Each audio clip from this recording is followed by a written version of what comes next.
Hey guys, welcome to the Hollabbey Homestead. Today is a pretty warm day.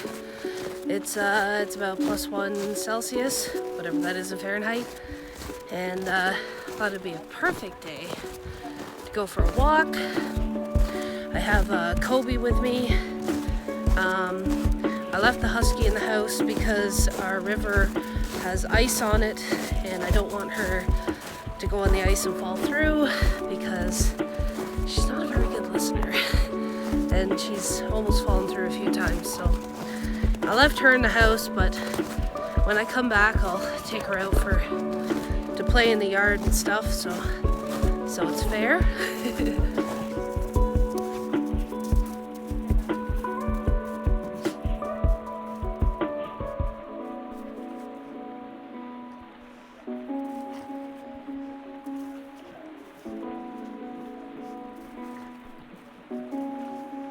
So there's no wind today. It's pretty still out here actually. It's snowing lightly. I don't know if you can tell on the camera, but it's actually a really nice day. It's cloudy. I can see the sun over there, but it's behind some clouds. And yeah, I like days like this. I'm sure you guys can relate if you live out in the woods. Today, since we're in Ontario, we're waiting to find out what Ford's plan is for the lockdown and stuff, and I thought instead of sitting in front of the TV waiting to hear the news, I thought might as well go out here and enjoy the outside instead, right? So for the people wondering about our furnace situation, we do have a new furnace now. And we switched from oil to propane, and we also got a heat pump, which is the coolest piece of technology that I didn't even know about. So basically it's a coil, and it runs on, forgive my knowledge on this because I'm not totally sure. Hold on a second. Kobe's trying to go on the ice. Kobe, come here. I guess I spoke too soon. But yeah, so it's a coil, and it's a heating and air conditioning unit, but it's extremely efficient. So just to kind of give you some numbers here, so like a gallon of oil here in Canada is worth around $4, and to run the heat pump, it's because it's electrical, but it's very efficient. It's not like baseboard heat. Baseboard heat will suck the money right out of you, but so it's electrical. It runs like that, but like I said, it's efficient. So instead of spending $4 a gallon on oil, we're only spending about $1.05, $1.10 on electricity, and we're not using any fuel. So they are expensive, but they do pay for themselves. They are good till -12, and then there's a temperature sensor on the outside that if it goes past -12, then it'll switch over to the propane, which, like, that's really efficient. Like, we were talking about a wood stove, but it's hard to find a place to put a wood stove in the house, and it's dangerous, and I have cats that are very curious. So I say this heat pump is a godsend, because ever since we got it hooked up, we haven't used any propane, which is amazing to me. Like, who knew this technology existed? So, but do your research if a heat pump is gonna work for you or not, because obviously if you live in a really cold place, it's probably not ideal, but it's pretty cool. It's probably hard to see. I'm using my selfie stick to film, but like this open section here, that's our water. Our water's quite high right now. And normally it's not this high in the summertime, but it's pretty high right now. I still don't trust the ice. We've had some pretty cold nights, but you know, I'd rather be safe than sorry, right?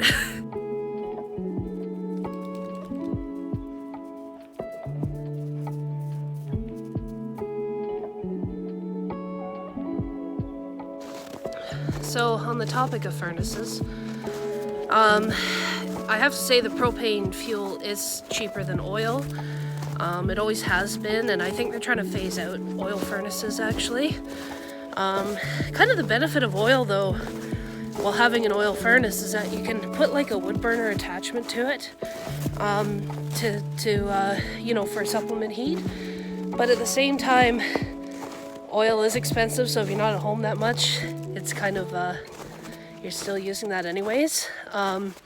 With propane, you can't, as far as I know, put like a wood burner attachment to it, probably because of the combustible nature of propane.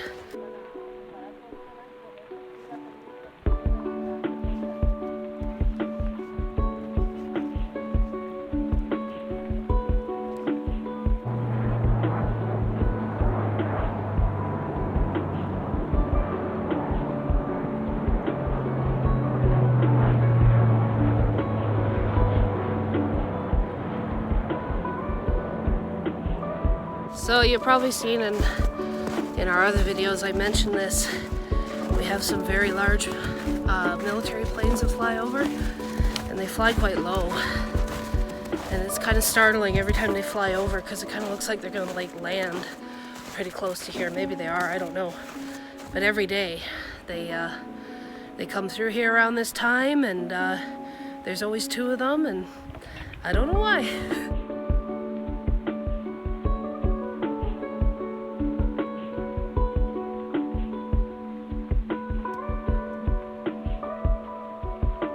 So, in regards to the news today, I don't know what they're going to say, but I'm assuming they're extending our lockdown. You know, I don't want to make this a political video, but as a healthcare worker, I think they should have done this a long time ago. I think it's really gotten out of hand, and I think now it's at a really dangerous point for everybody. And it doesn't seem like it's just the elderly that are getting it. It seems like younger people are getting it. And, you know, I'm so glad to be in a small community where it isn't really such a big issue, but I have family in bigger cities, and it's very concerning.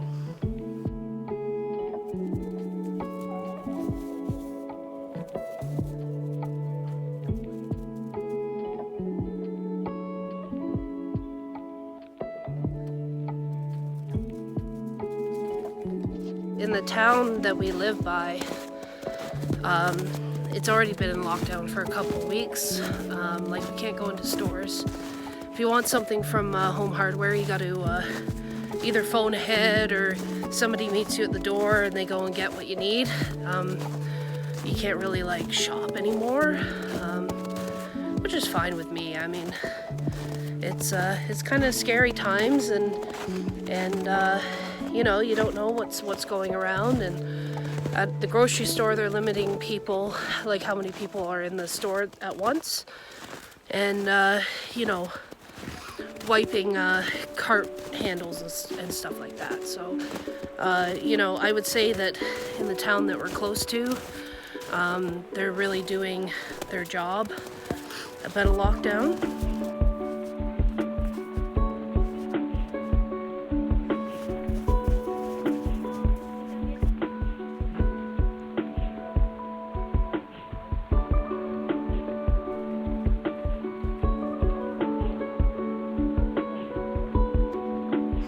So, our little town I feel pretty safe in.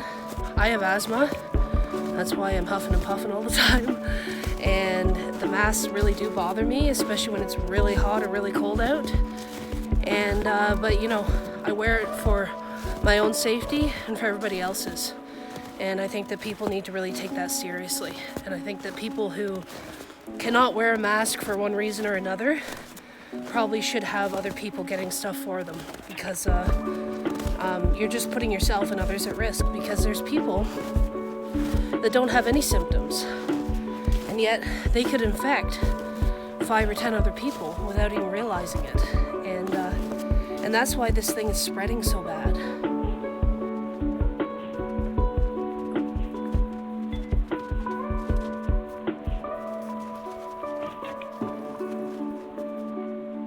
So a couple hours away from us is the Quebec border, and as you probably know, Quebec has a curfew.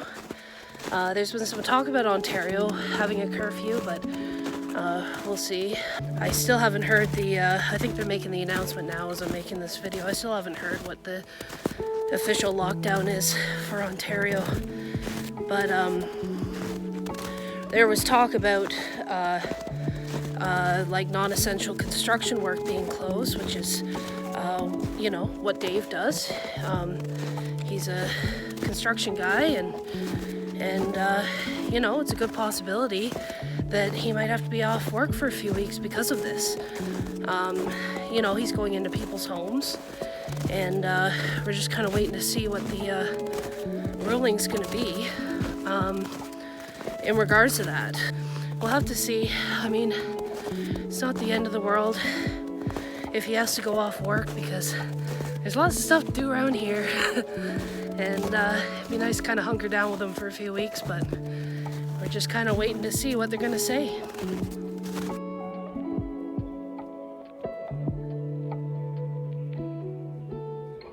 You know, the one thing that really gets me about this place is how silent and still it can be at times, and I like that. It's very peaceful out here. You can't hear anything other than those planes. They're gone now. And sometimes it's nice to just have a really quiet walk through the woods. Yeah, it's I feel so lucky that we're out here, especially during these COVID times. And I'm not here to debate whether it's real or not. It is a virus. There's people dying. And I think we all need to do our part, whether we're living in the middle of nowhere or living in a city. And because there's a lot of people dying from it. And I think it's only going to get worse. Like I said, we all got to do our part. You know, this virus, even though there's a vaccine now, I think it's going to be a while before that starts working and helping the situation. And it kind of scares me that hospitals are getting full up and stuff, and you know, we're kind of living in strange times. But now more than ever, I feel like it's so important to start thinking about where your food's coming from and what you can do for yourself without having to go buy something or get something from the store. So and I think a lot of people are feeling like that this year and last year, and you know, self-sufficiency. Like our ancestors way back then didn't have stores. They were all self-sufficient on their farms. So to me, I think it's a really important thing. Speaking of heat pumps, I just wanted to show you guys, this is our heat pump / air conditioner, and it's on right now, and it's not very loud, and it's really awesome technology. This is keeping our house around 70 Fahrenheit, which is quite toasty in there. So without any use of propane or fuel or anything, just power. So yeah, these are amazing. Anyways, guys, I hope you enjoyed that little walk with me and Kobe. And stay safe, stay healthy, and we'll see you next time. Thanks for watching. Don't forget to subscribe if you haven't already. Like this video. Shoot me a comment. What are they doing in the area where you're living for lockdown? And if there even is a lockdown, because I know some places there isn't. I'd really like to know. Anyways, take care, guys.